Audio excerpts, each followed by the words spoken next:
Good morning. It is 11:31 a.m. on Monday, December 30th, 2019. I'm Christiana Ellis and I just got up. This is 5 more minutes.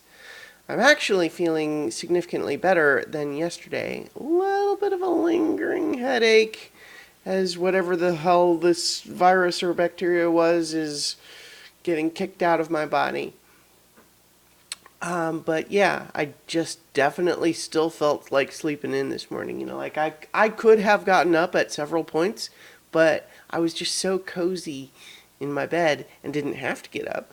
And listening to the rain outside on my window was pretty nice. So, I'm a little bit, I'm a little bit, not, I don't know, maybe a little bit sad this morning, just because, without getting into the details yet, because they might still theoretically work out, but just based on timing, the lovely news of my new puppy is happening. That's not what this is about. But just the timing of it means that something else I was looking forward to probably has to get canceled. And that's a bummer. I was really looking forward to it, but I probably just can't make it work with the new puppy here, and just on the timing of it. And yeah, I'm a little bit sad about that. But yeah, I mean, I'll be okay. I'm not fishing for sympathy here or anything, but it's one of those things, like getting a new puppy is a big enough deal that you really have to plan other things around it sometimes. And so even though this other thing was also on the schedule for a long time, it's like, but yeah, just, I'm not sure I know a way to make it work. Anyway, I have sort of a roundup of various media that I watched when I was not feeling good and just basically sitting on the couch watching movies and TV and stuff. So let's see if I can remember all of them. I watched Anomalisa, which is a very strange Charlie Kaufman movie from a few years ago where it's all stop motion animation, but it is a very interesting story, as you might expect from Charlie Kaufman, who's done like Being John Malkovich and Adaptation and stuff like that, where the main character, so part of what they do with the idea of everybody being a stop motion puppet is the main character is rendered in a very lifelike way, but everyone else in the world all uses the same generic face and has the same voice. So no matter who they're supposed to be to him, they all are voiced by the same guy doing just sort of a bland generic voice, and they all have the same face. And so it's basically the main character is kind of a narcissist, and he has difficulty processing the reality of other people, in a way that we shouldn't be entirely critical of him, because he clearly is suffering from this too. Like, this is not a fun experience for him. We sometimes, I think, imagine narcissism as something that must be fun, but sure doesn't look fun for this guy. And I'm also not a psychiatrist. I don't know if it's classic narcissism or whatever, but the point is that he has difficulty sort of really processing other people as individuals, even when he wishes he could. And it's very frustrating for him. He's bored, but then he's out on a conference and he hears one different voice, and he has to chase that person down and figure out who they are. Anomalisa! And it's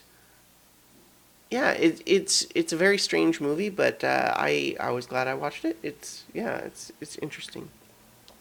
I also watched Paddington 2, which I had heard from lots of people was very good, and it turns out they're right. It is. It's very good. It's would be great, certainly as a family movie. It's got charm to spare. It's very silly and funny and sweet, and it was excellent for watching while sick. I watched the Dragon Prince Season 3, which continues to be a great show. There's definitely some stuff in this season, though, with, you know, this is not a criticism, but it's just, you know, gaslighting is a term that I think a lot more people are familiar with these days. It's just kind of gotten increased exposure recently, but like there's a whole bit where basically like the main bad guy has, family that are, close to him because they kind of don't really fully understand how bad he is, and just him explaining to them, explaining away the bad things that he's been accused of, and how, oh, people just misunderstood, and in particular telling his own son, oh, I didn't actually tell you to kill the princes. You must have misunderstood me. You get confused sometimes, and that sort of thing. And that was hard to watch, but yeah, so just from an emotional standpoint, like that sort of thing is, can be tricky because, I think for some people that can take it out of the fantasy world, and it makes it that, like those are like real life emotions sometimes. Not that I have directly that experience or anything, but just I can imagine.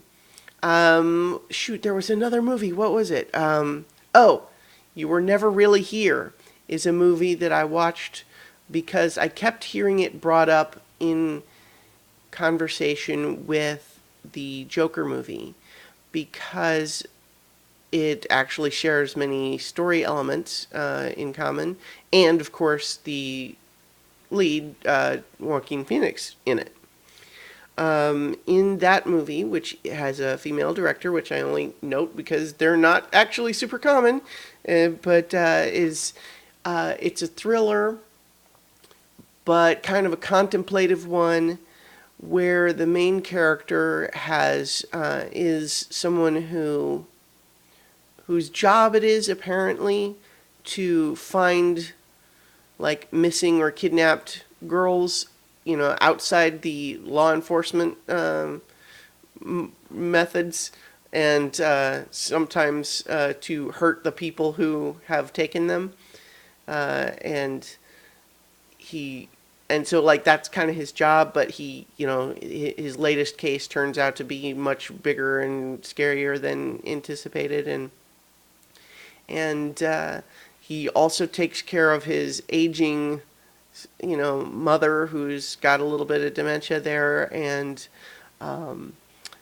begins to take on the corrupt people who think they can control everything.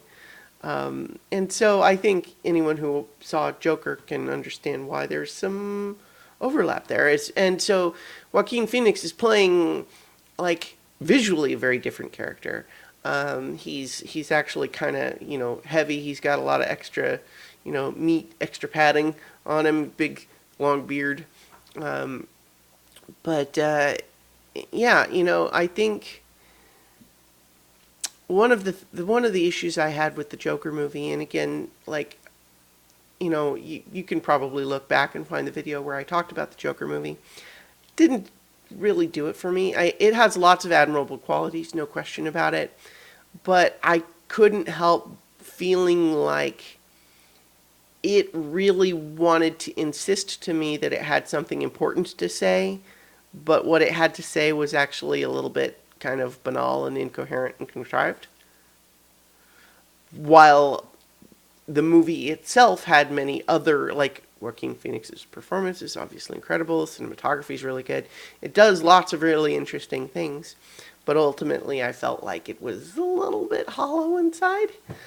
But this one, by contrast, I don't think has anything like more important to say exactly, but it's also really kind of only trying to be just a thriller, and it doesn't sort of wear the pretense of being somehow more important than an ordinary thriller. Anyway, it's pretty good. Definitely violent. So I'm going to go ahead and leave it there, I think, and I'll talk to you all tomorrow for 5 more minutes.